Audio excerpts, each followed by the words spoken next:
बिस्मिल्लाहिर्रहमानिर्रहीम। अस्सलाम वालेकुम दोस्तों, कैसे हैं आप? उम्मीद है आप दोस्त खैरियत से होंगे। अल्लाह ताला आप दोस्तों को अपनी हिफ्ज़ ईमान में रखे और आपकी तमाम जायज़ ख्वाहिशात को वो पाकज़ात पूरा करे। दोस्तों, अगर आप सुजुकी वैगनार 2014 मॉडल इंस्टॉलमेंट में गाड़ी खरीदना चाहते हैं तो आज की वीडियो आप दोस्तों के लिए बड़ी ही अहम है, क्योंकि इस वीडियो में जिस गाड़ी का रिव्यू मैं आपको देने जा रहा हूँ ये 2014 मॉडल सुजुकी वैगनार है और इंस्टॉलमेंट पैकेज पर आपको मिल सकती है। इंस्टॉलमेंट इसकी बहुत ही मुनासिब है और अगर हम इसके कंडीशन की बात करें तो बहुत ही ज़बरदस्त ये गाड़ी वैगनार 14 मॉडल है। इंटीरियर और एक्सटीरियर आउट क्लास है। आपको इसमें किसी भी किस्म के मेजर स्क्रैचेस या डंट वगैरह देखने को नहीं मिलेंगे।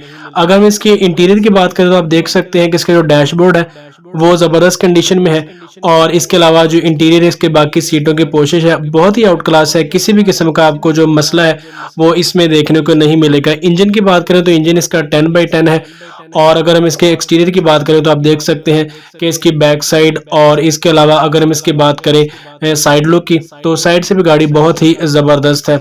ऑनर ने जो इसकी डिमांड की है तो डाउन पेमेंट इसकी 10,60,000 रुपये है और जो मंथली इंस्टॉलमेंट है वो 20,000 रुपये है। यानी 20,000 आपको महाना अदा करने होंगे और 10,60,000 रुपये आप इसकी डाउन पेमेंट अदा करके ये गाड़ी हासिल कर सकते हैं और किस्तें पूरी होने के बाद आप इसे अपने नाम पर रजिस्टर्ड करवा सकते हैं। अगर आपको ये गाड़ी खरीदनी हो तो नीचे डिस्क्रिप्शन बॉक्स में ऑनर का राब्ता नंबर मौजूद है, वहां से आप ऑनर का राब्ता नंबर लें और उसके साथ बातचीत करके जो भी फाइनल डील है वो आप उसके साथ तय कर सकते हैं। दोस्तों, ये थी हमारी आज की वीडियो आपको अच्छी लगी हो तो इसे लाइक लाजमी करिए, अपने दोस्तों के साथ शेयर भी कीजिए ताकि उनके पास भी ऐसी ही मालूमाती वीडियोस पहुंचती रहें। मिलते हैं किसी नेक्स्ट वीडियो में, तब तक के लिए अल्लाह निगहबान।